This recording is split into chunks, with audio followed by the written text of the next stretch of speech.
Yo, yo, yo, welcome to another edition of the Geeky Bros podcast. I'm just Darcy. And this is Big Geek Umar. How you doing, bro? Oh, I'm doing pretty good here. Just it's one of those long weeks. I don't think I was on last week, actually, now that I'm thinking about it. Actually, we weren't on last week, so we unfortunately had to miss a week because there was quite a bit of scheduling issues all across the board for all three of us. I mean, life happens, but we're glad to be back. And yes, we are having a bit of a missing in action with our bro Tactics, but hopefully you'll be able to join us later on. Traffic doesn't wait for anybody. Or Definitely not in Toronto. However, it's not LA, so it could be worse. Uh, Facts, definitely facts. But we do have a bit of a stacked deck in terms of agenda for tonight. So just a bit of housekeeping for those new to the channel or new to watching the Geeky Bros podcast. We tend to put uh, timestamps in our description after our live show is done. So if you're not watching us live, please be sure to check out the timestamps, and it'll take you directly to the topics that we're discussing today. And the one that you want to go to, just click it and it will go right there. Now, jumping into our first topic of this is some sad news for us anime lovers. Uh, we're going to take a moment to give a memorial moment for the creator of the Dragon Ball anime and manga, Akira Toriyama.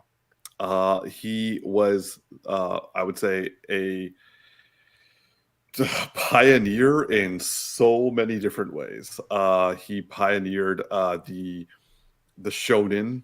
Uh, he pioneered shonen in yeah. many ways. Yeah, because he was the writer and also artist for Dragon Ball.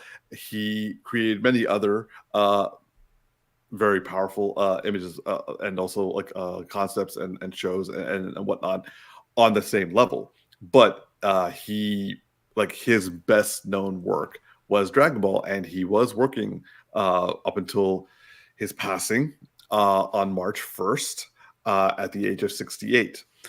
This has led to massive amounts of sadness across all geekdom, as I Mm. think like at some point or another, every person has watched Dragon Ball, whether it's Dragon Ball Z, Dragon Ball GT, Dragon Ball Kai. Like I know I made my sister watch a couple episodes here and there also. So like no matter if you're in the US, you're in Canada, you're in Latin America, you're in Europe, you're in Asia, Africa. I know that like based off the statistics from Crunchyroll releases on who's watching what throughout the world, everyone throughout the world would have known of his work if they didn't know of him specifically. So Akira Toriyama passing away about 14 days ago has kind of led to a lot of really gorgeous, loving arts on Instagram, TikTok,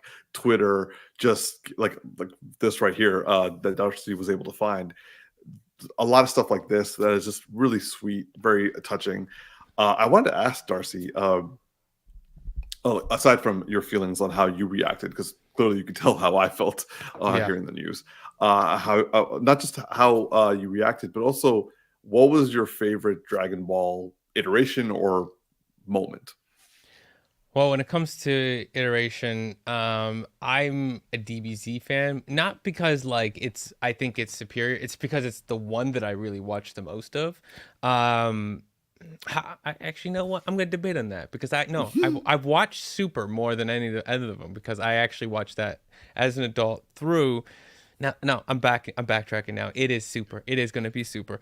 Oh Um, damn! Okay, okay. well, like I loved the Dragon Ball Z as a kid, and it's the thing that brought me into anime, Anime. right? Like it was the first time, like we grew up on seeing some amazing cartoons of like TMNT and stuff like that. But then Dragon Ball came out, and that was a like, what is this kind of moment, right? Where you're like, I need this at all levels, right? And Facts. and so yeah, this was it's unfortunate for his passing, and I got to see a like the Oda's like message, Yeah. and Oh, the that touched me. Yeah. and the thing that was, I didn't realize how much of an impact, and I knew that like Oda was a big Dragon Ball fan, but like so much of what we have is because of this man right here, what he did, what he was able to do. And even in his later works, like I'm saying, Super is, it is amazing. Like I love it because all the pacing stuff that's gone, and yet it is so much of what Dragon Ball always is, which is the levels on the levels on the levels of the levels you can't imagine. And that there's always more that one can put in, more work that one can do to find like their inner strength and ascend to something greater. So I'll always like be a fan and appreciative of the work that this man was able to do, because it enabled so much of us to even be exposed to so much other things that we love now. So Yeah. Was there a particular moment in Super that was just like, damn, or was it just like all across the board? there are many moments in Super for me. That I mean, Ultra Instinct is a given, because Ultra Instinct became a meme, and it is a thing that people say for other animes at this point. Like that's this person's Ultra Instinct moment. But a couple of my favorite things that stand out in this, um, there's three other ones I'll say that are really iconic. Um, a Vegeta moment where they're standing around, all the gods are standing there, and they're basically saying just before Goku goes into Ultra Instinct about how he can't do more. These are gods, he can't. And then Vegeta's like standing there completely unfazed and unafraid of all the gods, and just basically saying you're all clowns to think that a Saiyan can't go beyond. Makes his whole speech, and then yells out, Goku, like, I put all of my hope and all of my belief in you, ascend beyond the gods. And then he does, and you're and puts the fear into the gods. Like it was just like such an amazing moment. And then on the complete opposite is when there's these like two funny beings that are like really like the most powerful beings, omnipotence. They basically have the power to snap away, and a whole universe in the multiverse of Dragon Ball goes away. Like that's how powerful they are. And they're bored, and they put this tournament together, the Dragon Ball Super tournament, out of pure boredom. And every time somebody loses from one universe, they snap away the universe. So they're just erasing all the universes down to one. That's the whole plan. There's like 12 universes. When they're done, there's only gonna be one. That's like, and they're cute like creatures, but they're like completely like just villains, right? And Damn. Goku on the very first interaction uses like Chun or something. Like he uses the like signifier for like friend. Right. And when he does it, all the gods like immediately like crap themselves, because like these gods are below them, and they're like, you can't speak to him like that. And he's just like a Luffy, like a Naruto, completely oblivious, doesn't care, and just like, and they love it. And it's just one of these funny things where it's like everybody's like, you can't do this, and he does it, but because of his character, they love him for it. And so, the complete opposite spectrum of things that like for me stand out in Super that I absolutely love. I would say for me, DBZ is kind of like my bread and butter. Like that's what I grew up on. Like I did watch Kai, which was an interesting way of like it's like no filler version, which was a nice a way to go about it. But like DBZ was like I remember watching on YTV. I remember like it was like a soap opera because I kept coming back for more, and like months later I would get the thing I was waiting for. So for me, I would say the things that stood out the most was making the bad guy turn into a good guy, which was like what so many shonens have copied, and like Vegeta is in my opinion, the blueprint. Hmm. Um, the same thing with Goku, how you described him as like he's like the Luffy, he's the Naruto, and so that also was something. I would say the moments that always lived in my brain like rent free were when uh when Vegeta had like when he accepted Majin Buu's power and was facing off against Goku, and Goku was like tied up with his energy, and he was just like telling Vegeta was just telling him, it's like, do you have any idea how humiliating it's been? I'm the prince of all Saiyans, and you are like a lowborn peasant who has completely, consistently outshined me in everything. And just like talking about how his pride and his ego were just like completely destroyed by him, that he would even go so far as to accept the power of Majin Buu in order to like just finally like match him equally. So that was a moment that like I've probably rewatched that like 1,000 times. The same, I would say, there were a couple of episodes where Goku was fighting Frieza, but he hadn't reached Super Saiyan at this point. Mm-hmm. So having him face off against Frieza while he was doing the Kaioken times 10, just seeing a guy like kind of like going up against such incredible odds and still keep going, was something that always like really fascinated me. And I would say the last thing was the training montages, Mm. specifically for like him going to Namek, but also like when they were preparing for Cell, because like there was like so much training in preparation for Cell. So I was like, just watching those, I think those like gave me my training montage love and appreciation.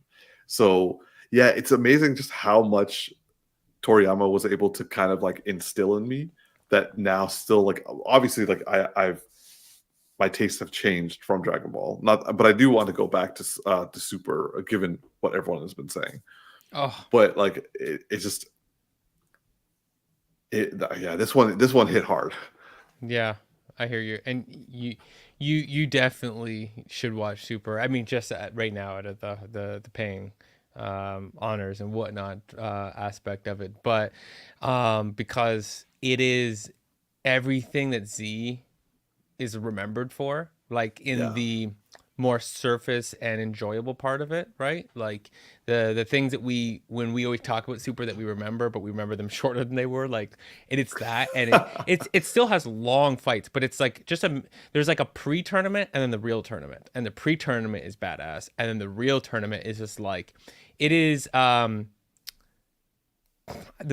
best way to put it is like if Hunger Games and Dragon Ball got together in Hunger Ooh. Games, and that it's a battle royale, every Yeah. last man surviving, and just take like all these powerful beings that you've never imagined. Plus, you got to bring Frieza back, because you got to bring Frieza back on your side, because they're so powerful. You need Frieza's help, even though Frieza's nowhere near Goku's level at this point, Yeah. but you still need the strength. And like everyone comes back, even like Master Roshi has to come back and fight. Like it is, everybody has to come back. Gohan, everybody. They get the two cyborgs. What are they called? The Androids. androids. Yeah, they have to fight. Like everyone's fight. Like they have to pull all the punches. And one of my favorite scenes, I forgot to mention this one, is when Goku goes to like I forget the realm, but like the realm where people are dead, Hmm. to go get Frieza. And Frieza's like, I've been training for the first time in death, and has like this more powerful mode. And Goku in this Japanese version has this moment where he turns around and side eye looks at Frieza and changes the tone of his voice. So in Japanese, unlike the English version, he speaks high pitch. In the English version, he speaks more like Clark Kent. But but in the Japanese version, he's always high toned, kind of like more like a child Naruto. And when he goes in on this moment for Frieza, he drops his tone into a creepy, almost like, how do I put it? Like, I'm trying to think of the right character, but his voice goes kind of creepy and dark, and with this tone of like looking at like Frieza, like, I would fuck you up. Like it's like you want to put those hands down, like you want to find out. Like it was just like but the way he responds is he doesn't really say anything. He just kind of like, mm-hmm. like kind of moment. And I was like, I've never seen Goku like that. And it's one of my favorite all time moments of just how that interaction went because it's so different than anything I'd seen out of that character. For me, like honestly, I think Toriyama definitely didn't like pioneer, but he definitely was known for making it happen a lot. But we, I would say honestly, the side eye, like in anime, for me, it started with Dragon Ball, where like people just like giving the side eye either when they're in a fight or also just before a fight. And I love that. I love that trope so much. I can never get enough of it. And it's even happening in like modern animes that I'm watching that are like for example, like side steps and side eyes, all of them taking place in like Freerin, for example, or My Hero Academia, or oh my god, what you call it, Dragon Ball, not Dragon Ball, sorry, Demon Slayer. Like you get them doing stuff like that, you're just like, ooh, that's dope. Yeah. So for me, I just gotta say, like Dragon Ball and Akira Toriyama, they set the stage so much that I love. And watching the shonens going forward, and then also watching the new shonens of the new age with Jujutsu Kaisen and all that, or all that, it's just the blaring of the foundation that he set. Yeah. Yeah. Absolutely. Yeah. All right. Well, this is us basically saying, rest in peace, Akira Toriyama. We appreciate all that you gave us, and we will continue to take your lessons and your imagery with us for the rest of our time. Moving on to our next topic. So this is going to be a momentary. This is going to be a massive change in topics, but a momentary brag on my part, because it finally happened. Now, granted, it wasn't an accident like I was hoping it would be, but like something very monumental happened. I was lucky enough to get tickets to my my local comic book store, Heroes World, in Richmond Hill. They held a Iman Vellani Ms. Marvel New Mutant launch party on March 6th. So I was able to get tickets, and also I stood in line. I was one of the first people there, and by first people I mean first like 55, maybe 60 people. So like not the first one there, but nonetheless, we were there. Like we're all there for setup and all that sort of stuff, and I was able to get to meet Iman Vellani, Miss Marvel. I was able to get my a poster signed, and also the graphic novel signed. So suffice to say, these things are going to be taken well Umar, care of. do you have proof that you were there? Yes, I do. Are you do sure? I don't have no proof. I got nothing. You should have proof because I sent the proof. I sent the proof to everybody. Everybody knows. I'm just teasing.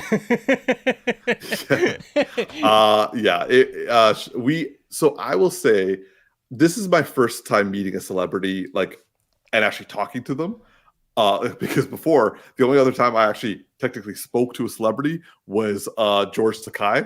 When I accidentally, like, I was at a Comic-Con and I heard his voice, I turned around and I'm like, oh my God, it's Sulu. And he just looked up at me and I looked up at him and I just kind of stared at him and he kind of stared at me and then he just smiled and did this. I was like, and then I ran away because I was really embarrassed.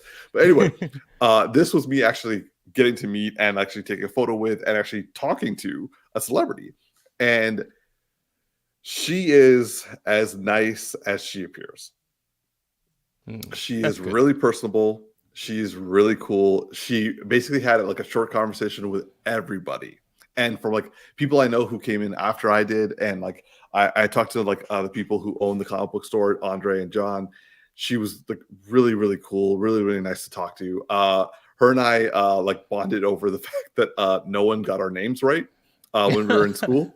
Nice. So like she was like, oh, how do I spell your name? I'm like, Umar, and she's like, oh, nice and short. I'm like, yeah, and also thank you for pronouncing it correctly.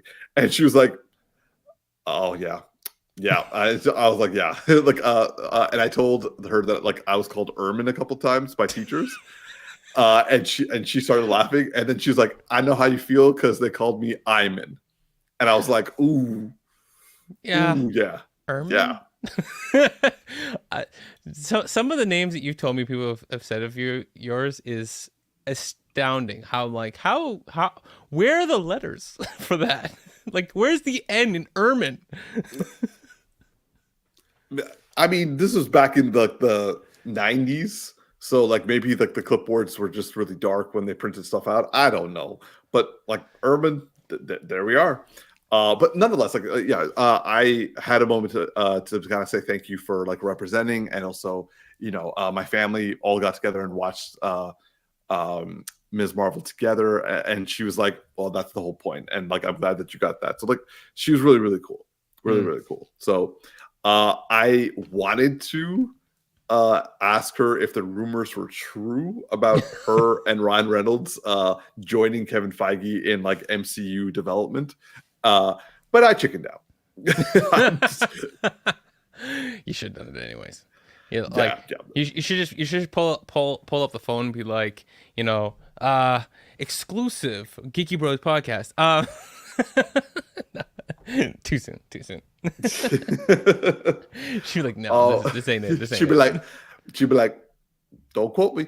But anyway, so for those of you who don't know, there have been a couple of rumors that have been coming out lately that are rather interesting. I'm not going to say if they turn out to be true, I'm not going to be upset with it. Uh, the rumors have been that Kevin Feige is taking on Ryan Reynolds and Iman Vellani to be part of their of like the MCU's like development group, like the people who are making decisions on how to go about uh deciding what happens with the MCU going forward. Like kind of like focusing their trajectory as it were. Basically, he's gaining new creative teams to join him on what to do. Like I think because he's starting to feel spread thin. Again, these are all rumors. Nothing has been in any way clarified, and that includes me seeing her and not asking for clarification. Mm-hmm. But nonetheless, if that is true, I will be very happy about that. Same. We need like well, one, we need course correction as a general statement. And then on top of that, the people who have been the most passionate about source material being involved in creative direction, super important. Second, we need a hiring criteria for directors that one don't proudly boast about how they've never read the source material. Hey, I'm making a movie about Dune, but I've never read the book. I hear as sand though. That's what sand dunes are, right? It's about sand dunes. Next thing you know, we get a movie that's like Transformers. like, With like a transforming worm. it's like don't take a source material for the purpose of its name and nothing else. Yeah. Have we not learned anything? The Witcher. Yes. So I'd be really happy, and I would hope that Feige is definitely also going to focus on that director part of things as well. Like that. Yeah. Like and maybe they have some influence there as well. So Yeah, because like we had Bob Iger come out like a couple weeks ago, basically saying like we are pulling back, we are canceling a whole bunch of projects.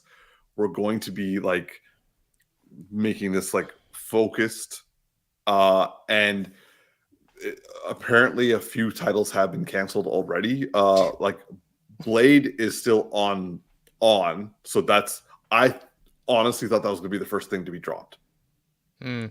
But so far, Blade is still on the books. you know what though? The I know you're gonna mention in a second the ones that have been canceled, but Blade hasn't had a chance yet, and the ones that are being canceled have had a chance. right? And have had more than one chance, and Yeah. not, and some of them had different better starts than others. But to the point being is that like Blade has the opportunity to be completely fresh and has a strong core audience that are in love with the original, and so there's still this room for it to be successful. Whereas some of the other ones you're going to mention, I don't think they have much room for them to be successful, right? Like, imagine that they Yeah. come out with like an Oscar worthy next film in this franchise. Do you think people are still going to go see it after the last ones, right? Like the general audience would be like, no, they sucked. I hear it's amazing. I don't know. Wait for it to come on Netflix. People are just going to be resistant to it because like, no, I'm not wasting my money. Yeah. So like, okay, now that you framed it that way, Darcy, like it makes a lot more sense that these next three top projects have been canceled. So Eternals 2, Captain America 3, sorry, not Captain America, Captain Marvel 3, Yeah. and Ant-Man 4 have at present Yep. been canceled projects. We've had 3 Ant-Mans? Yes, Quantumania was the third. Yeah, okay, we long past that time. I'm also, I won't be surprised if we never get another Thor movie at this point too, because I know I there was was like just thinking that. rumors of like the kicking it Yeah. off. I'm like, the thing is though, that movie could happen on the basis that Chris Hemsworth wants it to happen, Yes. because I think that Chris Hemsworth is such a charismatic heartthrob that man will sell tickets, Yeah. right? People, as long as the trailer looks good, women gonna show up. It's kind of what I'm saying. You know what I mean? Like, and the thing is, if they can make here's what I honestly want Thor 4 to be if they do a Thor 4. And I don't care how this story has to work for this, but hear my pitch on this and then pick the story that matches this. You do Thor mixed with like no, I'm not gonna say mixed with. Just bring in the director or directors, whichever one, if they're more than one, I can't remember, from Extraction. Bring them in and make it Oh. more visceral. Make it more of a fight, right? And I don't know what story it is, but it's just like he's been killing it, and like literally and figuratively, in the Extraction franchise, and he's obviously enjoyed doing more Oh hardcore yeah. work. And if there was a way to make Thor less stand around and throw CGI axes at you, and I'm not saying like don't have the axe, but I just mean have it be more like he actually has to fight somebody and it starts to feel like a brawl, right? You start to Yeah. take, you bring somebody of equal power to him, and now it becomes a movie where it starts to feel grounded because Mhm. you just have really strong beings fighting each other. I don't know, something like that. But that's only if it works. Because I'm not like, we don't need it to happen. But if it was gonna happen, I feel like I want more stunt work done in this, and for him to I can see flex that. that muscle. Because we flex the comedy muscle, we know he'll be able to pull it off no matter what the film. He'll be able to incorporate it. Okay, we know he's gonna look good. That ain't no problem. He's never missed. You know, like CGI can get done if they really want it to be done well. It's happened in Marvel, not all the time, but it's happened, right? So, and we know that this man can bring dramatic, right? But we haven't seen it in the MCU. We've just seen it everywhere else. So Yeah. we just need to bring the drama and to let him do a little bit more hardcore, and I think it would satisfy a lot of people. That's all I'm I saying. think so too. To be honest, I don't know what story they could do because like they've burned through so many good stories already, which is like okay. I mean, I guess they could do the War of the Realm, but like you have to condense all like they've already killed the main villain for that one. So yeah, we'll see. Maybe there's I a maybe it's not a his movie. Maybe it's a combo movie where he has a prominent and exiting role, hmm, right? So I guess yeah. as another way, if he comes back, like I don't see him doing a whole lot more in this universe. So Yeah. I did read IndieWire was reporting that Kevin Feige is attempting to well, basically, Kevin Feige, they quoted it. They are quoted as saying Kevin Feige is done experimenting as he's trying to find directors for Avengers 5, whether it be Jon Favreau or Ryan Coogler. Mm-hmm. It's about time. So I don't. Okay, I don't think experimentation was the problem with the MCU. I think the throwing out projects as quickly as possible and not really bothering, as you put it, to learn or utilize the source material in the project that you're throwing out, while at the same time having a business model that is better for movies that when you're bringing out TV series. So, like, I think that was the problem, but like, I don't think experimentation was the problem. But I think experimentation is being lobbed in with all the other problems to be like, because like experimentations can be a hit or a miss, or it could be like a mixed like aspect, like Eternals. I really enjoyed Eternals, but I do see that it was an experimentation. Umar, experimenting is just a PR word in the sense. They're just using that to say we were to experiment. Put it this way: every time you do a movie, it's an experiment. Okay, it's fundamentally an experiment of will this make money or not. Yeah, and they're just using that word to cover up the fact that like, oh, we was going through a phase. we were just going a through long ass unprofitable phase is what we was going through. We call it an experiment. We was experiment. Now we need to go back to basics where we know we're going back to where we know people have made movies that have sold. Okay, right? Yeah. There's like only 2 other people that can come into this right now and make a smash film. Besides those 2 people, besides Favreau and Ryan Coogler, and the 2 other people are brothers, and they'll work on the film together. Like, that's it. I'm trying to think. Okay, so aside from Favreau, Coogler, and Russo brothers have they've had the most films. Like they have 4 films under their belt. I mean, might as well give them Avengers 5 at this point. Like that, they could do an Avengers film. But like, I'm just trying to think. Like the first Doctor Strange movie was done well, or was well received. But John Watts, yes, he did. John Watts. He did 3 Spider-Man films that we're all happy about. Yeah. I take John Watts. I think that'd be a very interesting Avengers film too, as well. I'm gonna sidetrack for a second, not for Avengers film, but based off of the trailer and the hypeness that we are seeing from this person's first time directorial debut, you know who I would love to see direct a Daredevil film? I'm going to say Dave Patel. Yeah, I'm starting to feel that. Like I'm seeing the way that trailer is, and seeing the way Daredevil is, like the OG proper Netflix Daredevil. Yeah, I'm like, yo, it's probably early. I'm gonna wait until I see the movie. But like, no, I'm with you. I'm with you on that. I'm not against what you're saying. I'm with you on that, and I also wouldn't want him to go like too fast, and not be ready. But I'm like, or a Punisher, or a even Blade. I was just thinking that. I was actually just thinking Blade. Just something that we know needs to be gnarly, because I'm like, we're hearing it like the trailer ain't even gnarly. Like the stuff, like it's going to get gnarly up in there, and yet also amazing for cultural representation, amazing for cultural like mythos, like amazing for a bunch of other aspects too.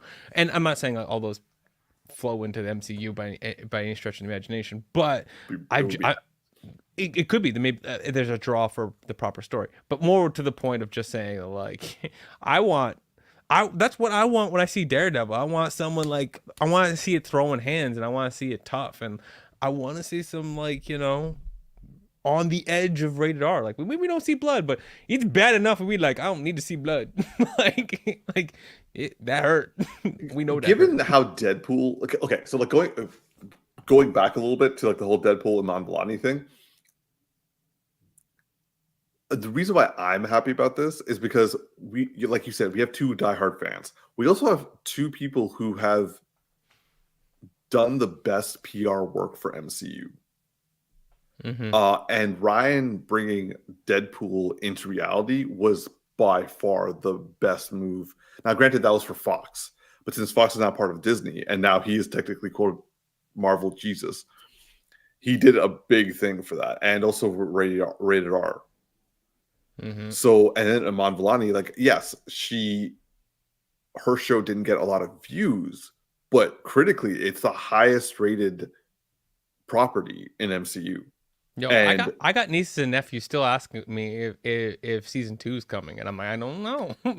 So I feel that it's a yes because they would be foolish not to bank on her because they banked on her for the Marvels, and that thing, like, I'm glad that there's now streaming service, the streaming records are there to show that this thing has had tons of views once it went on Disney Plus, yeah, because we weren't really able to see it that well because we had a lot of people like just unnecessarily going against this movie, but no one could say a word against Iman Vellani. Like, even the haters, the ridiculous bots, none of them touched Iman Vellani. you know what I was just thinking? You just said that the streaming numbers are up on that. Is like, it's like you could have a really, I'm gonna put this bluntly, like sexist father who's like, I'm not spending my hard-earned dollars on going to the movie, blah blah blah, right? But then their kid has an iPad, they don't watch them enough, so it's like, screw you, and they started watching it. It's like, like it's like, okay, Dad, like Enjoy yourself. it's like, all right, like, Yeah. go, like, and they just watch it like forever. No, because I honestly, like, who did we go watch the Marvels for? It certainly wasn't the girl that nobody knew because nobody watched the TV series, and I still I remember her did. name.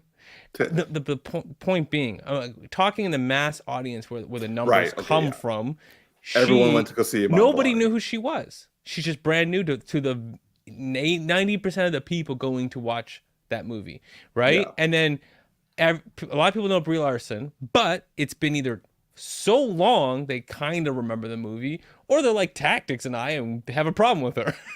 So like, she's not the draw. It was Iman Vellani who is the entire draw for that film, and like everything in every trailer. That like 80% of the reason people went to go see that movie was to see if there was more funniness that happened with that cat and her, and there was plenty of it. So like, we all wanted to see, like, okay, that's funny, it might be worth a watch. So And there was too. And I don't know what, I don't care what anyone says. Her fight sequence in with Nick Fury in the pod was dope. yeah, I also love the behind the scenes stories about that. She's like, "Oh my god, I met Samuel L. Jackson." I'm just like, but yeah. So I think if these rumors are true, her and Ryan Reynolds. I mean, Canadians are saving the MCU right now, if that's the case. fair But point. like, those two would be able to give some ideas to Kevin Feige, be like, "This is what the fan base wants. This is what would sell tickets." But also, which is good, because I want Iman Vellani to win and them to say the MCU is not 616. Yeah, well, that too. Question for you: do you want a season 2, or do you want her to have like a movie for I herself? want a season 2 Okay, yeah, because I don't want a rush job. Like, not that saying that all movies are a rush job, but like doing what they did for the first season, just give it a couple more episodes so we can actually have a proper like storyline for the villains.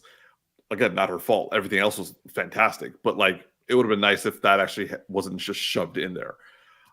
But like, everything else about the culture, everything else about the yeah. history, everything else about like her being a superhero in the culture, and also that was also another thing I really liked about the Marvels. When they went after her family, I'm like, you leave those people alone. And then like, I was believing them being all like funny and cute and all that sort of stuff. So I want another series. Sorry, another season. I love the show. I love everything about the family, the culture, the exploration into the culture. There was even a moment that, like, this is gonna be weird, but like reminded me of Tomb Raider in a way, like when they were like, she was exploring and something, and like, when she was exploring, I'm forgetting the name, but the actual cultural mythos around the rings and how that power comes. There was Yeah. elements of that that reminded me of that, and I was like, that it's like stuff that just like was really cool. It's just the one thing that show needed is every time the actual powers came in, it was like, oh yeah, this is part of the MCU, and it was just like those were just, it was so jarring. Like when it was about the power set related to the culture, it was good, but when we actually used the power, it was like, oh yeah, we're part of the MCU, and that always just felt off. Where I feel like this show should have felt like an extended version of the second Spider-Man film in tone. I hear you. Like when like it had the elements of the school that felt like what John Watts would do with high schoolers, but Yeah. it didn't land it when it came to the practical effects and whatnot. It felt like completely separated. So if we could get it to be much closer to that of it feels like what John Watts would do when it For the comes to the superhero superhero part. portion. Yeah. Yeah, No, you know what? I can get behind that. I can get yeah. behind that. Because that would make the show just land for me. Where it's like because I love the show. I love the show. It was just every so often I just felt like I was watching a different episode show, and I was like, ah, crap, we're back to the powers part. Like I don't like I just was like, no, like stay here. I felt the last episode did a pretty good job of like making it better. Uh but the thing is they spent more time on it. That's why. Like it was an actual focus of the episode. And it was like something that was like not just thrown in there. It was like, hey, okay, like this is a character. This is also the other character, and like they're basically everything, both positive and good about the negative and good of the show were in the last episode, and they had enough time to deal with it. The problem was the rest of this season wasn't like that. So like I agree with you. Like, if they actually spent the time to indoctrinate the superhero aspect better, it would be better. Yeah. But I still really loved the season, and I want another season. I also worry that like the second season would be like, we're gonna do a much better job with the superhero part, and we did a lot with the family. Don't need to do as much with the family, and then we just like lose too much of like the cultural nuance that is the bread and butter of the show. Like the family, the show isn't the same without the family. Even if it's Agreed. like she gets old enough to go to college, and it's like there still has to be, okay, what does that mean? Like, how does her mom react? Does her mom show up randomly on the weekends? Like, like stuff like that. And you'd be like, that's exactly what I'd expect. Like an episode where she's gonna go like, I'm free, and then mom just shows up somewhere, or like the Illuminatis are like trafficking information back to the mom. Like, right? You know what I mean? Did you hear what Kamala was doing? Yeah. What? Like she comes home for laundry, and it's like, and she's got like her mom's got like a report, and you're like, you're like, what?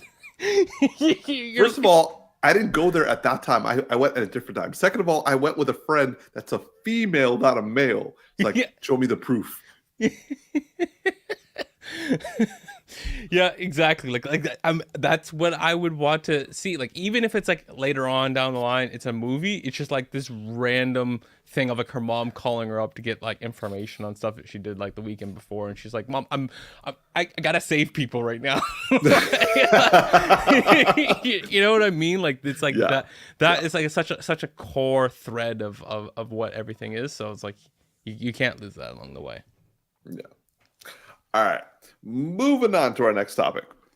So we got some rather interesting, I don't even know how to describe it. Things happen over the last couple of weeks that really brought up the conversation of Batman Beyond again. Now, as those of you who have watched the show before, they would know that we are big fans of the idea of making a Batman Beyond. We are also big fans of making Batman Beyond animated, like the concept art we are right here. We've talked about it in a previous show. Please watch that for our full thoughts. The reason why this is brought up is because Denis Villeneuve, who is we'll be getting into this later in the podcast, is the director for Dune Part 1 and Part 2. He also did Arrival. He also did Prisoners. and also he's done Blade Runner 2049. Now he fresh off the success of his part two of Dune, he did a interview or has, let's say, he has expressed interest in the concept of directing a Batman Beyond live action film where it's like he wants a futuristic Blade Runner esque style with the cyberpunk version from the animated series of Batman. Mixed in, like literally, this was days later, we had the Oscars. And in the Oscars, we had Michael Keaton uh, doing a great bit, or I should say, Arnold Schwarzenegger and Danny DeVito doing a great bit, including, this one, including Michael Keaton, where they're both like reuniting from their twins days, but really they're like, yo, we just both tried to kill Batman and we both failed. And they kept panning to Michael Keaton, who was completely in on the whole bit. And he was like, bring it, bring it. And I'm just like, oh, he looks like a perfect old man Bruce Wayne for Batman Beyond live action film. I agree with that. Yeah. And like, I was sold on the concept art for like a Into the Spider-Verse type version for Batman Beyond. But now with Denis Villeneuve saying he would be happy to do a directed Batman movie, and also us seeing Michael Keaton just playing into the fact that he is happy to be Batman at whenever someone asks him to. Oh, this has brought back my love for a live action film, and I don't know which to choose from. So, like, Darcy, what are your thoughts on this, man? Well, first off, I just found this photo, which is like I didn't hit the button. That photo, which I'm like, that's kind of fire. It was just you're talking about live action. I'm like, let me get some live action photography here. I like this. It's kind of like a combination of like the Batman with Batman Beyond. But which do I want more? A live action or animated? Maybe Exactly. maybe an unpopular opinion here. Oh, I want the animated. After seeing this, really? going back to the concept art on this real quick, and oops, one photo too many. And this, here's the thing. But a greedy man wants both for sure. Right? Agreed. And we both want Agreed. both, in their own due time. But I feel like, for a couple of reasons, one, timing. I think with the Elseworlds, the Batman, and a Batman that's going to be in the core DCU, and assuming that the DCU lands, right? Having a Batman Beyond live action would be overwhelming. I think it would be too many Batman running in parallel in live action that would confuse the main audiences, because I think you already have the Batman already running. You introduce another one, and you have to really like solidify the Elseworlds versus the core continuity with the general people that aren't aware of like comics, right? You know, the where most of your money is coming from. But here's the other thing. I think that if you do the animated, you build up that love for a character amongst the average people who've never seen that show towards the future live action in a more appropriate timing for the actual thing. Because if you do this now, it has to be 100% Elseworlds, one-off run spin. And I do love it. It doesn't have to be Elseworld. Yeah. No, Okay. it doesn't. No, it doesn't, because it's set in the future. Yeah, but then you And it's like well into the future, like about like 40 years in the future. Here's the thing though.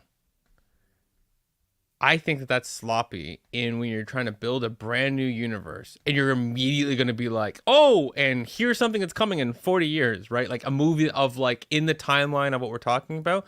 So very much like what I'm interpreted, I think that I'm going to be correct on is that James Gunn is setting up a DCU in which everything is a bunch of things are already established, and we're starting at this point in the story, and things have already happened, right? And we're continuing from here.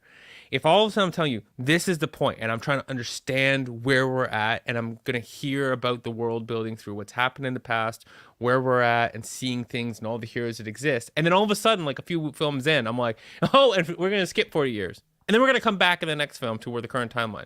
I think that's just sloppy. I think that's just gonna make it confusing because you gotta remember, not everybody going to the movie has read 20 comic books, right? You know, most of the people have Fair. never read a single one, and you have to be telling this like cohesive story. And the first they're going to be like, oh, it's not running like the MCU where you build up, and then they're going to have to like just immediately be captured into what it is, accept it, and then you don't want to start confusing them. So it would mean that it has to be an Elseworld because it has to like live outside, right, of the main timeline for now. Maybe it was an Elseworld and they find a way to incorporate it.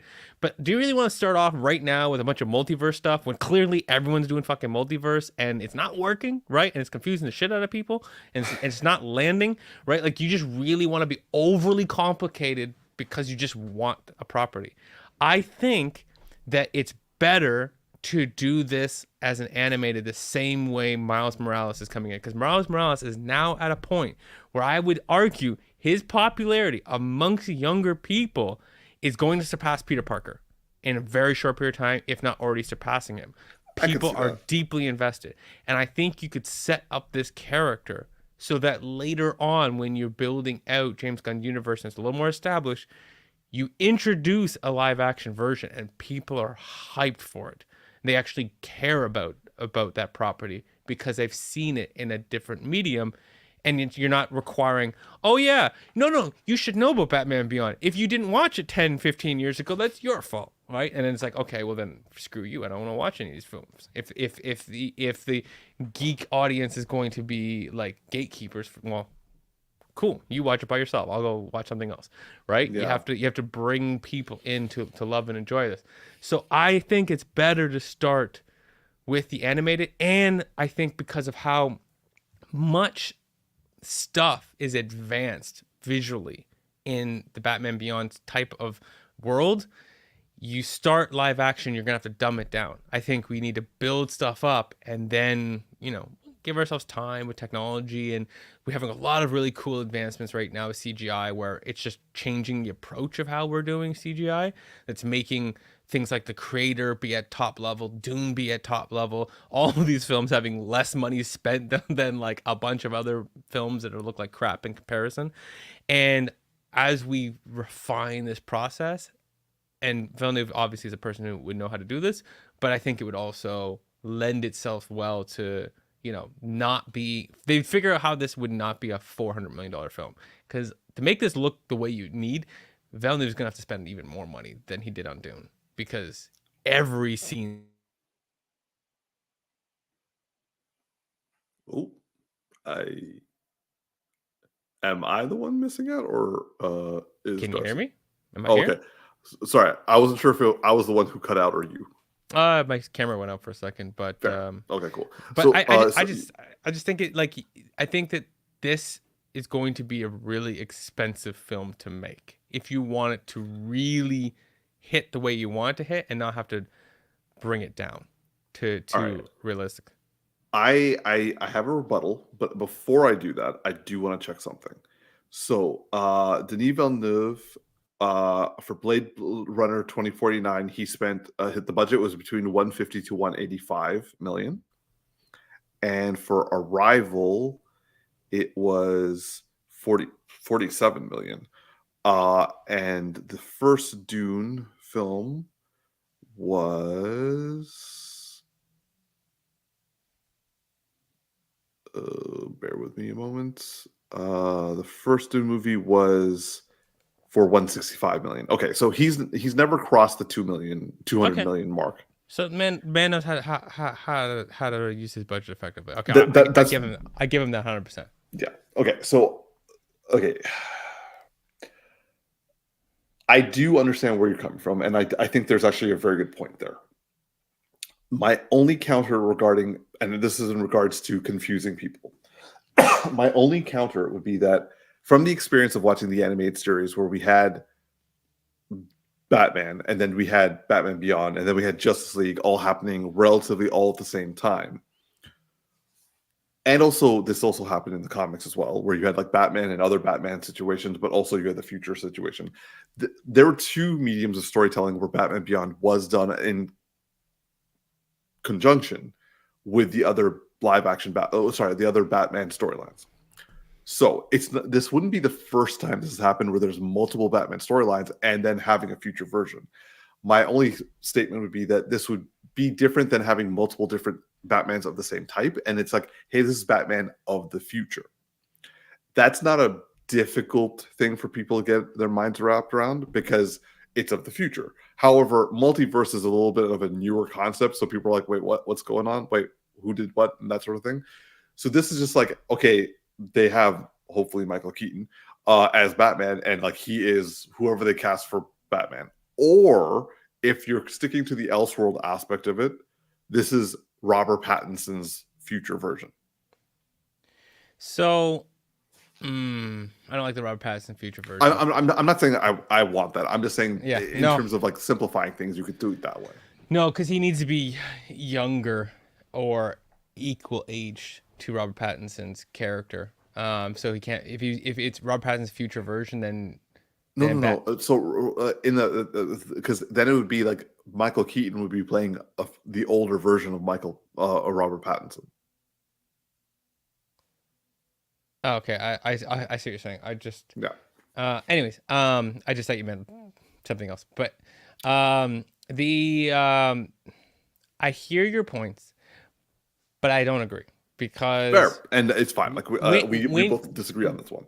When you're looking at us in our youth, during a time when technology was simpler, we had a lot less information coming at us, and yeah, they might have been running relatively the same time. And you're talking about us being kids and having a lot of time on our hands to look at this stuff and understand it all and talk about it. It's going to be very different than movies that need a lot of people showing up and a lot more than we did in the past because they made advertising dollars. They don't make advertising dollars the same way on TV shows anymore. And on movies, like, they need us showing up to the theater, and it has to be badass. But I just think it's going to be like, if you have one. So the Batman comes out with Batman 2, and people have seen it, and they liked it or loved it or hated it, right? And they're going to be like, okay, yeah. I'm thinking the average person you're talking to. Yeah, they come out with the second one. Okay, cool, I'm going to go watch it. Then a year later, just assuming that the DCU's Batman comes out, like, say, a year after or something like that. Oh, there's a new Batman movie. Already? Wow, that's so soon. Oh, no, this is a different one. Oh, really? Okay, that's kind of confusing. Show you the trailer. Yeah, this is part of the one with the Superman that we just saw like a year ago. Oh, okay. It looks hot, like it's great. Okay, it's kind of nice. Cool. A year later, we have another Batman. What? Like, the person's going to be like, what? It's going to get to a point where, like, that for the average person, they're gonna check out. They'll be like, why are they doing this? Why are they releasing a new Batman every year? Right? Like, are they not happy? I just like what the hell? I want to see this other movie first. So I just don't think it's relatively you could have 3 Batman running at the same time. I don't think it's, and then you're gonna have Michael Keaton playing an old version of Batman in there, so you have 4 Batman technically at the same time, right? You know, if it's animated, at least that way. It's so different. People immediately know it's not related, right? Like, it's like it's technically Elseworlds, but it's animated, so they'll be like, "Oh, this is totally different." Okay, so here's the thing. Obviously, Warner Brothers is not going to take Villeneuve. Like, let's say hypothetically speaking, Villeneuve is going to be the one to do Batman Beyond, hypothetically speaking, and that Michael Keaton. God, I just hope if this ever does happen, that he is old man Bruce Wayne. Anyway, if Villeneuve is the one who's doing the directing, he's not going to be doing it anytime soon because they're going to make him do Dune Messiah. Yeah, the world wants it. Yeah. So that's what, another like 3-4 years on that project. And then like if that's his next project, that's what, like 6 years down the line. Yeah. Would that work in towards my argument in the situation that you're talking about for the layman, or would you still think that it's too much? I had a thought while we were talking about this. If let's just say it's like, I hate to say this, getting closer to 2030. I hate the feeling of saying that number. Oh, I feel disgusting. But Yep. but okay, so here's how I could see it working. And I honestly think that the Batman series would have to be near wrapping up at this point. Like the trilogy, Right. Matt Reeves would have to kind of be like, he's gonna have 2026, and let's say he does them in close succession, and let's say he wraps up by 2028, okay, or 2029. Like that's probably where it's gonna land, to be honest with you. Yeah. But the way that I could see this actually working is if James Gunn is setting up this whole DCU to have a timeline thing happening. And it's easier to understand than like multiverse. And what I mean by this is that he steals a little bit of the Flash from Zack Snyder's idea, where there's like he set something up that something bad happens in the future and we're working against it. Leading up to that in the movies, like we're leading up to an event that we have yet to see, and we are starting to see people from the future that are trying to fix the past. I'm not trying to be hardcore on what I'm exactly saying, but just some kind of connection. I wouldn't introduce Batman Beyond as the one who breaches that gap, but he could be like an important shepherd of that problem. So I would want some other notable character like the Flash to be the one to play off of that concept.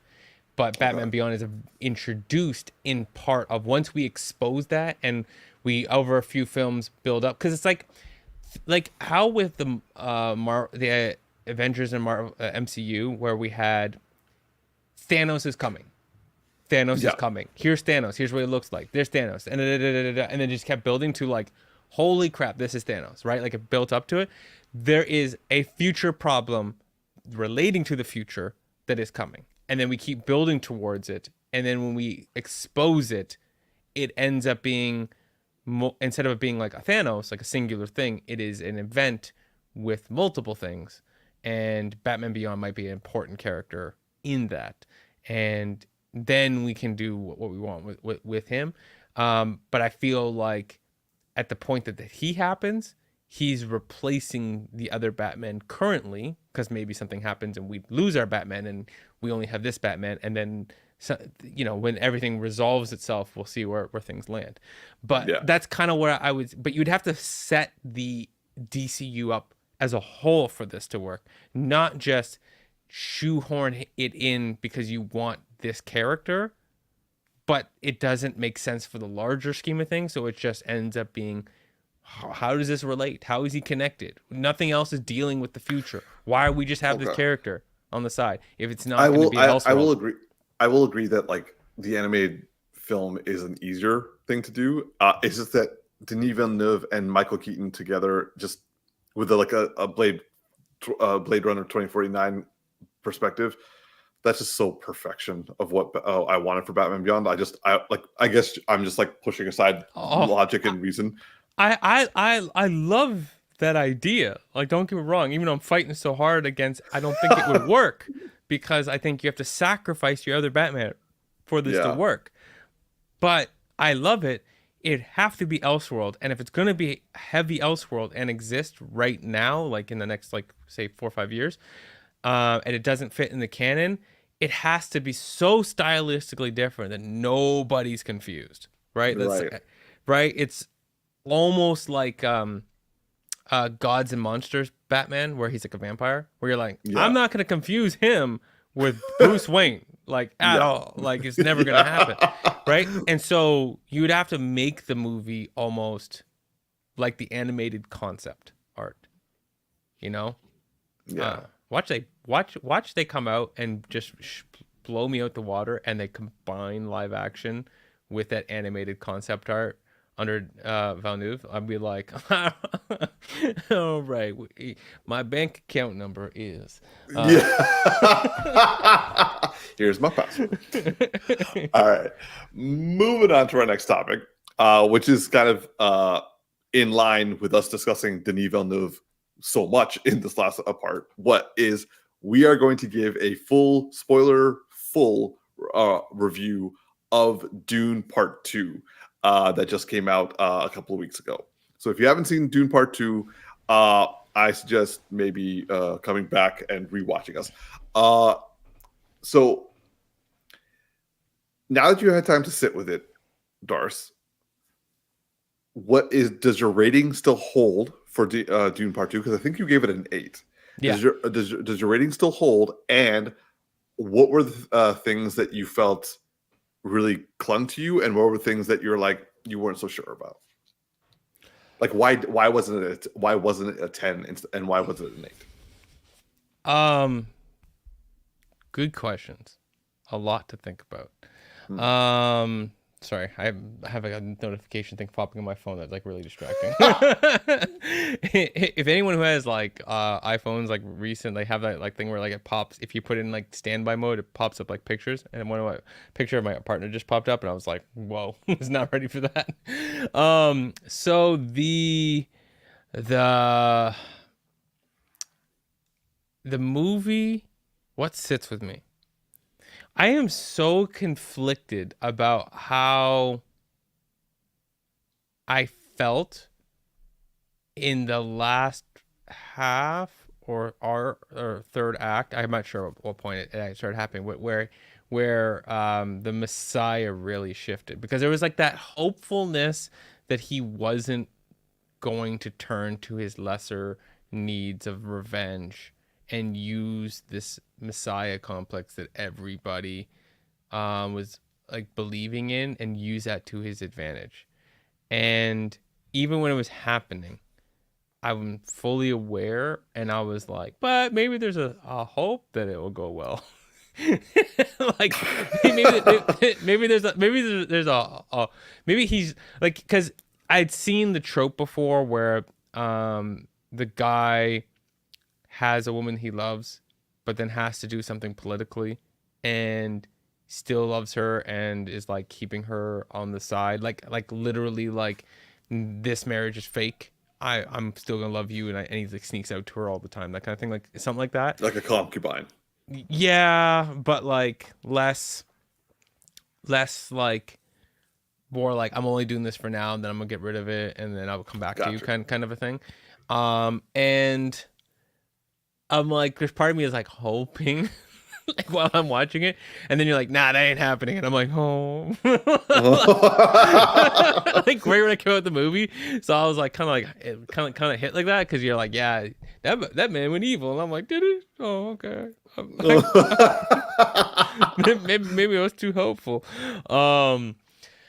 Yeah, but I mean the because like, I don't know, like even when he stood up and did the whole like, I am this and there's nobody who can stand to me kind of thing, I was like, he's just playing that, girl. He's just playing that. Like he said he was gonna go there, and he said he was gonna do what he had to do. This is just work. When he's not working, he's the man, but he never stopped working. So that never happened. So there was a lot of conflict in me, and I had to resolve it over the week. And then I saw the pictures of what his son Leto turns into, and I was like, fuck, I'm abandoning all hope. I'm abandoning all hope. You saw the God Emperor pictures? I saw the half worm, half man pictures, and I was like, forget this. And I'd seen like the photos before of like what he turns into. I'm like, this is gonna be a bad third film. He's not gonna look. No, he doesn't go that way. Oh, with the mask and this messed up skin. Hmm? No, he's not trying to, like a version of what I can't think of his name right now. You're talking about Paul Atreides, what he ends up looking like later on in the books, where he comes back to the planet, and he's got like this mask, and his skin is all look like it's been like charred or something like that, messed up. Well, like when he's the old man, right? Yeah, it's like a much older Yeah, version of. that's in the third book. That would not be in the third movie, though. Okay, too far. Good. I don't want Yeah, to look at that. I don't want to see his Deadpool version without the mask. So that's what the skin looked like. But overall, though, like the way I was thinking about this, Dune 1 and Dune 2, like part 1, part 2, it's just Dune. Like it is literally just one book put into two films. yeah, But they are so much one film. yeah. And rewatching the first one to go right into the second one was fantastic for me to really enjoy the second one. Because yeah, it's fantastic. But things that I loved in this is um Austin Butler, like Killed that it. character, like seeing the post interviews where he met the Skarsgård, I forget his first name because I was thinking Bill Skarsgård, Stellan. Stalin Skarsgård, um and he didn't know that he was going to mimic his voice, like a younger version of his voice, and he went and had a vocal coach so that he could do that voice, and then he didn't know until he was on set and he did it in front of him, and like the many unsettling things that happened between them, the way that he fought and acted, like him, like these two guys on screen just absolutely are at peak level. Peak And actors, 100% correct. peak, like there's so many good actors in this, like Yeah. Josh Brolin in the back there, and our Javier hopeless, Bardem. I was gonna say our hopelessly lost man who's believing in the, how do you say that, what do they call Paul Atreides? Yeah, so he's either the Mahdi or the Lisa Nal Khalib. Yeah, at least not like Khalib. Like I butchered saying that, but I tried. But what they be calling him? I love the memes that have come out of this film though. Like Dude, the memes are killing me. they're so good. Because I love there. I saw one today, and it was like whenever a girl posts something on social media, and all the girls in the comment be like, what with his face. And I was so like, that's so good. The lady support is just like, you're madame. My favorite was like when you go over to your grandparents for a visit, and they're like, "Oh, they haven't been able to watch TV for a week," and then you just unplug the router and replug it, and they look at you like Javier Bardem. And I'm just like, it's so good. Oh, and Javier is such a fun guy that he's probably just enjoying this. Like, yeah, like I can guarantee you, his kids probably show him all the memes, and he just laughs with them. yeah, that's so amazing. Like they are fire. Okay. Paul Atreides' mother is doing an amazing job with Rebecca her. Ferguson. Yeah, with her acting. The head witch. That I can't think of her name. Yes, Charlotte Rampling. She's good, but the three best actors in this film, and Zendaya is absolutely. I think Zendaya is at fourth in this film. Like, but I gotta She's say, third for me. okay, Or second. No, actually, I think she's second for me. she's let me put it to you this way: Skarsgård and Austin Butler are equally sharing a spot Yeah, at I can being see that. so amazing. Um, and I say this in the most brutal possible way. With what's our guy's name here? Oh my gosh, I can't think of it right now. Timothy Chalamet, No. The Batista, other Harkonnen. Dave Uh, Batista. yeah, Batista. Yeah, Dave Batista. Um, being a 0.5 off of them. Because that's his character. But like they're equally at top. I gotta say that like Chalamet is absolute peak with Zendaya falling just shy of him. They're It's the other like, way around for me. yeah. Thing is like, and the thing is like, there's no winning in this. She's absolutely amazing in this, Exactly. and he plays two characters Yeah. that you honestly want to feel are the same person. You honestly don't want to believe, depending on who you are, you don't want to believe that he changed that much, and he changed that much. Did you hear about the he throughout the first film into the second film, he was always introducing and trying to incorporate I heard about this who on he was TikTok. going to become, and then Villeneuve, the day that was finally for him to start to be, what's the term that they Greenlit. hmm? When they greenlit part two, No. So what's first of all, what's the name of the witches? the Benny Gesserit, What do they call what he's supposed to be the in their Kwisatz Haderach. so Villeneuve texted him one day and said it's time to be that, and he was jumping with joy, and then the acting switched, right? Like, Yeah.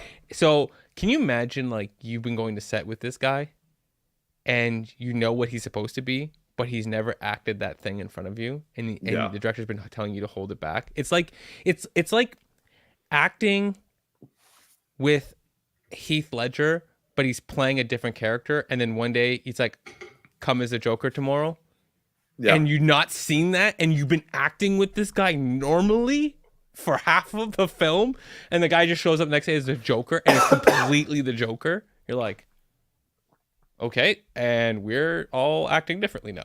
like we're all having to step up and do different things. So I don't know, this film is fantastic. Like, it did so many great things, and how it played off of the first film, how the message it brought through, the cinematography. I absolutely love what they do with the Harkonnen world. Did you hear about that? You hear how they shot that? Greg Fraser is a genius. Absolutely genius.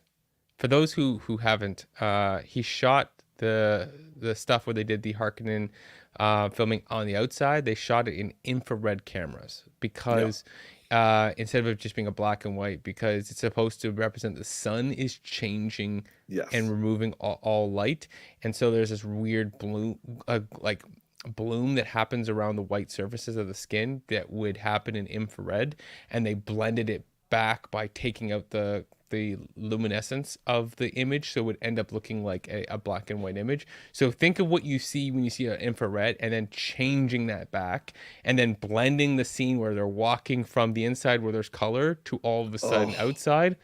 Just genius level stuff. I need to see more infrared Oh, filming. 100%. I really hope someone like hire, like, we need that in more superhero stuff, because I don't want to that see it like overly done, because it has to be done no, right, because but it's not appropriate for many things. But exactly. I want to see it done well in a select situation. Like, I don't know, like one scene of someone's superpowers, and like that's the way they see stuff. Like, I want it to be done like that. I don't want it to be, let's shoot an entire movie in infrared. Please don't do that.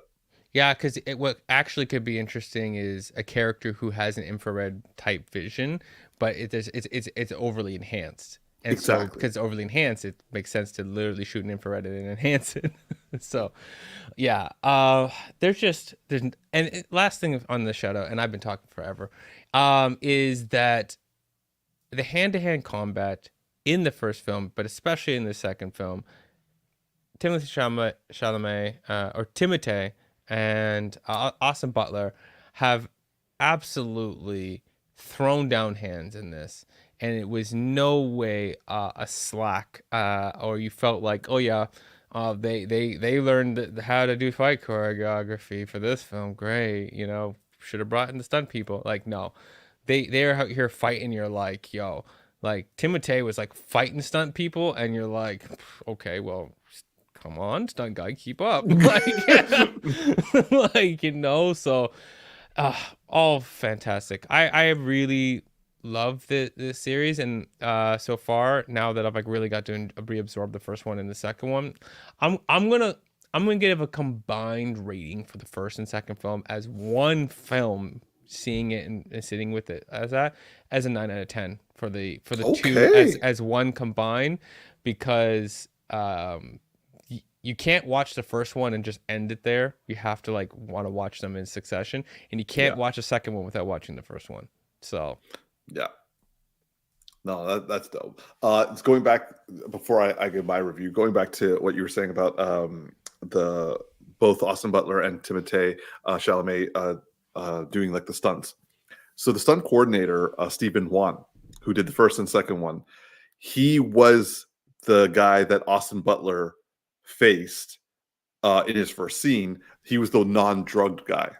yeah, I So remember like, those. Yeah, so the fact that his first combat on screen was done with against the actor slash stunt coordinator of the first film and this film is just such a great introduction to his character. yeah. You ain't gonna be slacking out here. Trust me. Yeah, exactly. We're gonna do that work because I'm putting myself on, and I'm not gonna be like slacking. So you better be working. Exactly. So for me, I will say this film still holds an 8 out of 10. I feel bad for Denis Villeneuve a little bit because on TikTok and on online and also by critics, it so one thing that happened in the books that was unfortunate was when Frank Herbert wrote this story, he didn't intend for Paul to be seen as the hero. He was meant to see him as an anti-hero. And people completely missed the point when they read the book, so much so that he wrote the next book specifically showing that he was not the hero. Like this holy war that has just started has killed billions of people and wiped out hundreds of planets, and it's like, okay, so maybe Paul wasn't the hero. So Denis Villeneuve, knowing this, went, in my opinion, out of his way to show us that Paul wasn't the hero in this movie. And seeing TikTok and Twitter and like reviewers and other and like commentators all saying, "Oh, great, we have another example of a white savior trope in Dune." It's like, I don't know how else Denis Villeneuve could have done it so that this was literally a criticism of the trope. Yeah, and at the same time, it's like we have all these agendas in films and TV right now that are like people are tired of having an agenda in every film and want just sometimes a film to be like, it's a rom-com. We don't need to do anything else but just do typical rom-com stuff. And so there's like people are just overly sensitive to um messages being pushed. And so yeah, I could see how like I'm not saying he did anything wrong or should change Yeah, how he did it, just more that like yeah, I can see how like that's gonna happen, like how it's gonna like people are gonna have unnecessary comments. yeah, and I will say that. Now, I thought perhaps that being a fan of the books and like following the story and watching many iterations, not all of them great, of the story, that maybe it was like something that was like maybe I was just like not aware of how this was perceived. So I was watching some of these videos on TikTok and also reading some of these articles online to see maybe I missed something. But literally all of them were just being surface level on the film. They're like, here he is, he did the exact same thing, and like he's taken over, and now he's like the savior that is like the god. And I was like, okay, I feel that's an insult to Timothee's acting, because when he woke up from drinking the water of life, his eyes were like, yo, I'm a different person. And then, like you said, after that point, like I would say that like him saying that he still loves Cheney is basically Villeneuve and the writers giving that he's still human underneath everything. But like you Mm, said, he cares about power. He cares about a revenge. yeah. And he is going to use the propaganda in his favor. Yeah, and the thing is he had been using it throughout the film, like through conversations with his mother, and he knew he had to manipulate people. You were just hoping that he was going to manipulate people, use it, and then help them, right? It's like, okay, you need to worship your own people, but let me direct you back towards that since you're going to focus all your attention on me. Yeah, because one of the things about the film that I really liked that was inputted, like there were pieces of dialogue that Timothée did a great job in really saying. First was to his mom when his mom's like, "Oh, he's like, what you've done to this world is heartbreaking," and it's like, "Oh, but we gave them hope," and he like yells back at her, "That's not hope." Yeah. Really well done. Between and also, I gotta say, Rebecca Ferguson when she's playing Lady Jessica in this film, she went like crazy manipulated, and I'm like, okay, Yeah, okay. that's not mom level that I want to deal with. You know what I'm No, saying? no, that's not part one, mom. And then the second one was when he's walking with Josh Brolin, and Josh Brolin is all about revenge. He's like, "No, we gotta use this. You gotta use this." And he's like, "Gurney, like before these guys were my friends. Now they're my followers." I And was not he's like, happy when he showed up because I was like, this is gonna go south. He's he's stuck on how things were, and he's never gonna switch. "Yes." And so for me, I gotta say that I did have like the first time around, I had a hard time with the way they were changing the story around, but I got over that. It took a couple nights, but I got over that. When I watched it again, I was like, no, look, like the heart of the story is here, and the acting. Okay, first of all, like the visuals, fantastic. The fact that like Zendaya herself was like, "Yo, I brought a camera every day on set," and I just was learning from everybody because I'm like, "Yo, this is better than going to school." And I'm like, yes, because this movie is breathtaking to watch. Whether you're on Giddy Prime, whether you're on Caladan, whether you're on Arrakis, whether you're on House Carino's planet that I'm momentarily forgetting on. This movie does a fantastic job of showing you everything. The fact that I'm seeing a spectacular version of Paul riding the sandworm and like me holding my breath while watching it, that's what I'm talking about. But also and we've talked about the fight choreography, beautiful.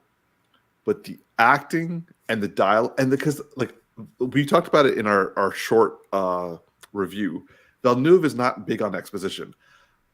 I'm someone who's a fan of like lots of talking. So like the fact that a lot of the politics and a lot of the backgrounds and like background information was like lost, that bothers me.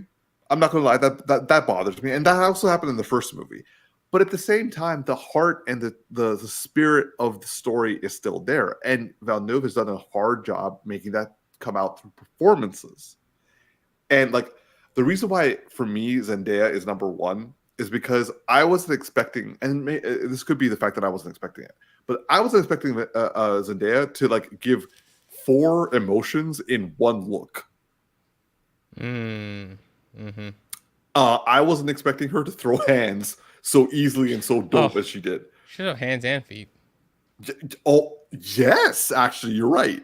And also at the same time, like seeing her being the moral center and it not coming across as preachy, but coming across like that's a huge change from the character in the books. The books, she was right next to Paul, being like, "Yes, you are the Mahdi. Yes, I will be your concubine because I know you love me." It's like, Hmm. I kind of like this version. Did you hear what Villeneuve promised her, and also promised what's her name? The one who Paula Tracy's gonna marry. Florence Pugh, Irulan, Princess Yeah. Irulan. So when they did the first film, he said to Zendaya that if they do the second film, it's going to be primarily based around her. Yeah, I And don't. then he said the same thing to Florence Pugh. So if they do the third film, she is going to be primarily focused around her. She's not in a lot of the third film. Something's going to Sorry, the change. second book. Something's going to change because the way I would interpret that is again he used Zendaya's character to emphasize what's happening with Paul, Yeah, right? and also with the Fremen. Right, and the Fremen and everything, like and how that all plays. So how would I don't know Messiah, but how would he use her to emphasize the conclusion of Paul's story? And that's so she's probably going to be the thing that gets played against. Because the thing is like, okay, so now this guy is going in for power, and we're gonna see how much of a change is on his character, and he's now taken the power from her father and forced her into like a servitude type role under him, Yeah. right? Of marriage. But we've also seen that she's a powerful Bene Gesserit, right? And she could be one of the most powerful there ever was. She's not powerful, but she's smart. She's very Okay, capable. something like that. They emphasize, and so because I think the woman said something like you could be the most something. She Irulan is a tragic character in that she was destined to be used by literally everybody. Like she's a pawn. Her entire existence is a very important pawn. Okay, that's a sucky statement, but No, and that's meant to be no, no, I depressing. know, I know. It's like your role is to be the most important pawn there ever was. It's like, oh, thanks, I'll take that. Well, but I meant it like to the actual person, not the actor. No, okay. But yeah. So I would just think of like, what is that position in, and also that she's really intelligent and she has some kind of power, but she's not going to be as powerful as him, right? How is that going to play and emphasize him, right? Like, would she try? I don't know if she can use the voice, but what if she tries to use it and she's immediately shown up, right? What things would happen that would emphasize where his story is going? I have an idea because like she is involved in a plot against him in the second book, and then like kind of regrets her decision based on how things went. Yeah, I could see that happening. I guess we'll see where that's going. But like just going back to something, so like some of the negatives for me were the changes in the narratives, but at the same time, you can see how it's setting up the next movie. So I'm waiting for judgment. While in the first time I was watching, I was not waiting for judgment. I was judging the fuck out of it. The second thing I'll say is I really, really wish they had changed actors for the Emperor because like Christopher Walken was ironically the worst actor out of everybody because like he just wasn't the character, he was himself. Like he's like, my dear Baron, what about this Madib? And I'm like Yeah. I just like I love him, but I'm like, nah, man, I don't need Christopher Walken accent right now. Yeah. I think, part of it though is like we needed a character that we had no problem killing off right away. Yeah. And that voice is like, I'm good. Let's go. Like I get what you're saying, Villeneuve. I'm with you. Kill him off. Let's go. I'm good with it. I will also say that I wish they had shown a little bit more of Dave Bautista because, and I guess this is just a personal thing because like I just want him to shine a little bit more because like he did his job well. I wanted a little bit more. Josh Brolin, Rebecca Ferguson, everybody was doing well, but like Austin Butler, I would say for me it's Zendaya, Timothée, Austin Butler, and Stellan Skarsgård, with like Javier Bardem being equal to Stellan and Rebecca, and then Brolin. But like, dude, like we're fighting over like inches, just like minor itty bitty inches of like acting quality and also time on screen. Like I can't remember the last time I've had so many contenders for favorite character and acting in a film. Yeah. Yeah, no, it's been a stacked cast, and yeah. So for me, just like I will stick to the 8 out of 10. But I like your idea of like combining the two. I think I would overall for the part 1, part 2 together, I would make it a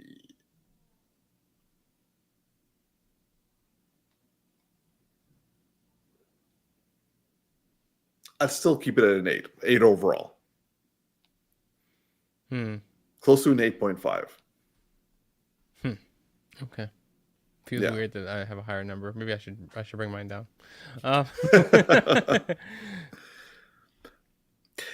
We're coming at it from very different perspectives, Darcy. Because like I'm coming at it from a fan of the series, the books, and also like growing up with this. You are seeing it very much as its own story for the first time. Yeah. as I see most things. But yeah, so yeah, I will say I am pleased with the way things are done. I am going to see it again. This will be my fourth time watching it. I have a lot of people who uh, have requested an encyclopedia come with them while they watch the movie, as it was helpful for them to watch it the first time for the first movie. Hmm. Yeah. Cool. Anyway, so volleying it back to you, bro, for our closing remarks. Yeah, I mean, thank you guys for joining in with us. If you like this podcast, please like, subscribe, or listen to it and like it on whatever podcasting service that you listen to it on.